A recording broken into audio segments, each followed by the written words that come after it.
Yeah, man. I mean, Dan, yesterday was wild because we thought that Quinnen was going to get traded, but not Sauce, right? So, like, there's a shock factor. But then when you let the emotions settle and you look at the business side of things, like the Jets got tremendous value for Sauce Gardner, 2 first-round picks and A.D. Mitchell. I mean, you can't ask for a better thing. And the thing about the Sauce Gardner trade, Dan, is it's not like the Jets were selling him. Like he was not up for grabs. The Colts really, really wanted him. And the Jets took the phone call a few weeks ago, and the Colts are like, what would it take to get Sauce? And they're like, well, a lot. And we're not interested in trading Sauce. That's basically what happened. And then after the Colts lost on Sunday to the Steelers, the Colts got really aggressive. They called the Jets, and they're like, all right, we really want Sauce, and we're going to offer you X, Y, and Z. And the Jets were like, well, the only way you're parting ways with him is if you give us probably 2 firsts and A.D. Mitchell. And the Colts are like, all right, we'll do that. And that's really what it came down to. The Jets, I don't think this was more of a fire sale. What I really respect about what Darren Muji did is he was very gung-ho on his prices for Breece, for Jermaine, for Quinnen, for Sauce, and he did not budge. And keeping Garrett Wilson untouchable, I think, was massive. He did not just ship away these guys for nothing. He was very stern on his prices. He wanted a 3rd for Breece. He got offered a 4. He said, no, we're not trading Breece. He wanted a 2nd plus more for Jermaine. He was not offered that. We're not trading him. All right, you're offering a 1st and a 2nd for Quinnen. We'll do that. 2 firsts and A.D. Mitchell for Sauce. We'll do that. So I'm really impressed, honestly, with Darren Muji. He taught me a lot about the type of GM he is. And so, you know what? Like, that Sauce trade was indeed a shock. And you know what? Like, I have heard this narrative over and over and over again about Sauce Gardner, like saying, oh, he's overrated anyway. He's terrible. Like, he's king hold. And I was actually able to like unpack some of the data like on his overall production. Yes, you can make the argument that Sauce Gardner, his efficiency as far as EPA is concerned, has gone down for the past 2 years. But in my opinion, I think if you want to get him back to those all-pro years, I think a change of scenery was the best for him, because people often don't talk about that dude has had 3 different coaching staffs in a year period, right? Started off with Saleh, and then the old brick tenure as the interim head coach, and then now with Aaron Glenn, who has been asking him to travel as a corner for the first time in his entire career. So now I'm interested if we're going to be seeing all-pro Sauce Gardner once he's over in Indianapolis. Maybe they leave him on an island. He's opposite of Charvarius Ward. I suppose time will tell, but I do think that this is a relatively even trade. I don't think either team lost in this scenario.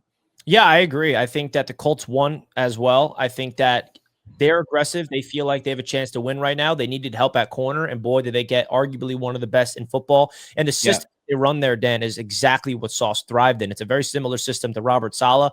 I don't think they're going to do a lot of press man coverage. Like the way Aaron Glenn used him was press man, really handsy, got a lot of calls. I think the Colts are going to have him, be a little bit more soft, keep your eyes on the ball, and be aggressive in zone coverage. So I definitely feel like this is a win-win. The Jets are in a mode right now where they got to retool. They got to reassess this team.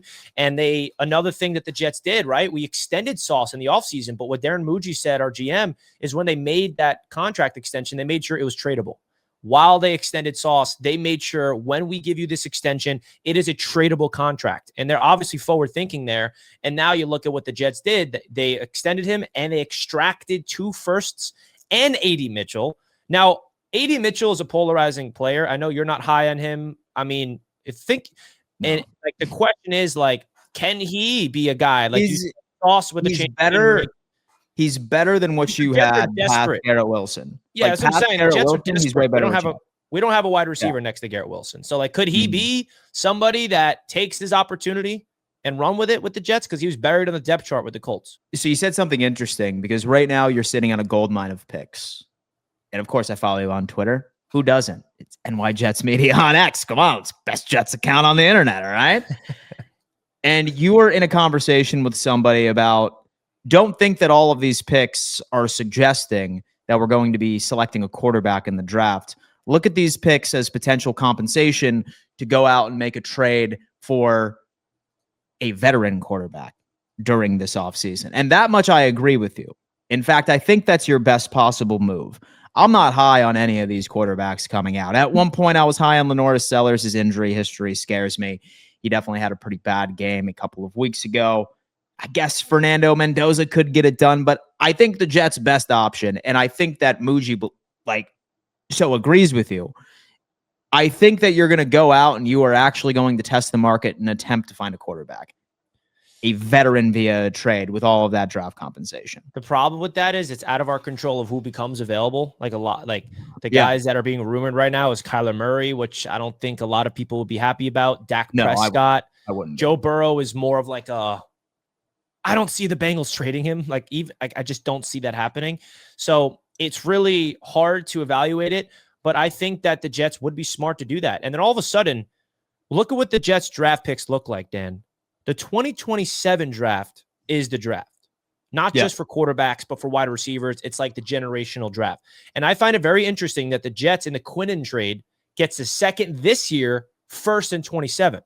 So they did that on purpose. That was calculated. And the Cowboys have 2 firsts in 27, and they're getting the higher pick, whether it's the Packers or the Cowboys. Whoever has the higher pick in 27, the Jets get that. So they're forward thinking. What would you do if you were the Jets heading into this offseason? Because from a quarterback perspective, do you either run it back with Fields just for a bridge in 26 to go into 27 and get your quarterback, just kind of punting next year as well? Do you get another or a different bridge?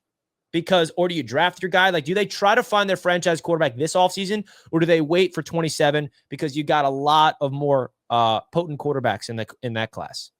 So remind me of what Fields' contract looks like going into next year.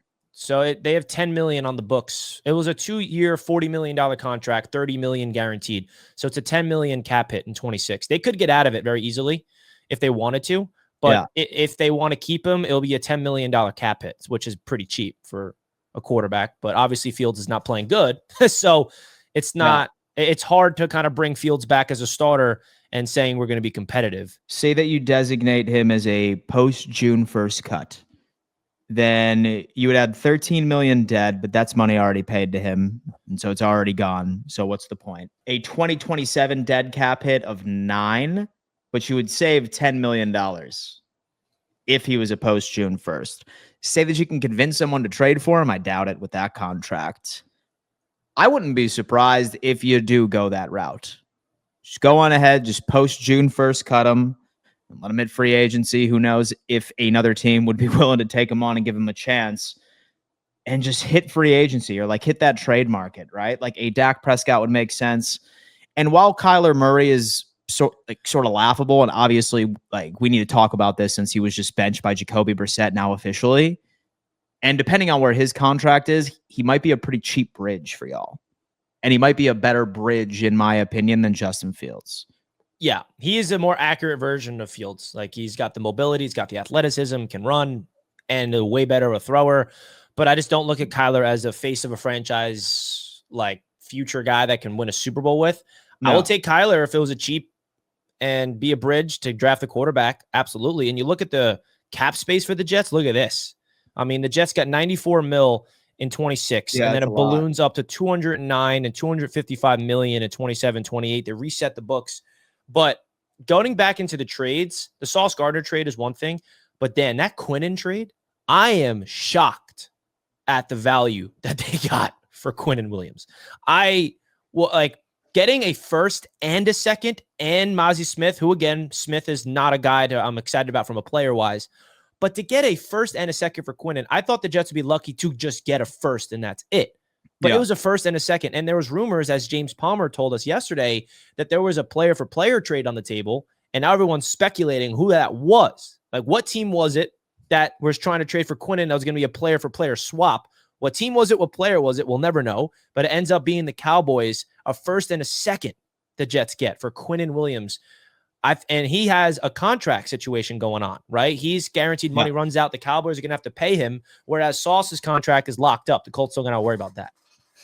And so I'm kind of curious, especially from a Cowboys perspective, like what is their long-term play here, right? They got to extend him, Quinnen, for sure. Yeah. You would assume so, because like you look at what made or what went into the Dallas Cowboys being the second worst defense in the NFL.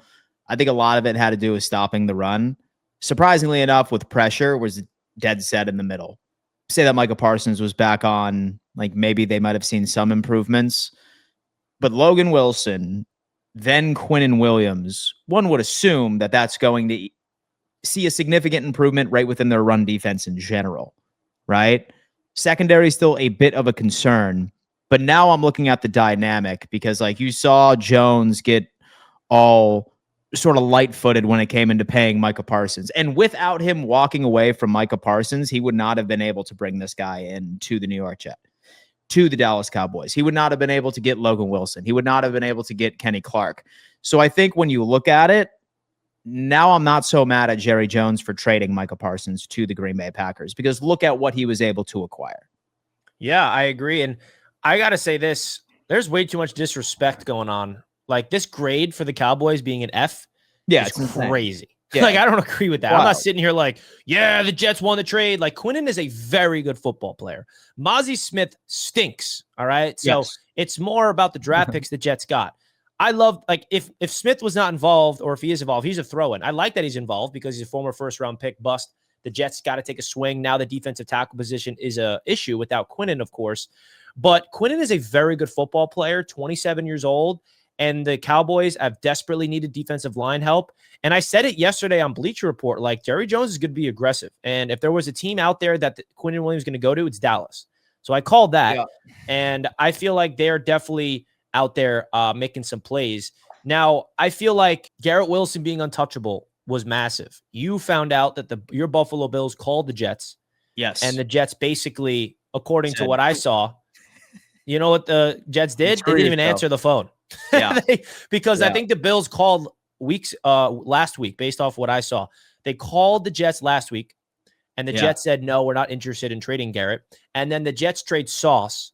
So then they see that the Jets, the Bills are like, oh, you're trading everybody. All right, let me call back. And the Jets didn't even answer the phone because they knew who it was for. So I absolutely love that if there was one untouchable, it was Garrett, and I'm very happy about that. I know what you can do. Go over to Sleeper and check them out. By using the code RTS, gives you a 100% deposit match up to $100. You also get $20 for free. This is a limited time only promotion that they are running over there on Sleeper Picks. Make sure you guys check them out, man. If you have not already, the link is at the top of the description. I'll put it in the chat as well for you guys. That's easier access.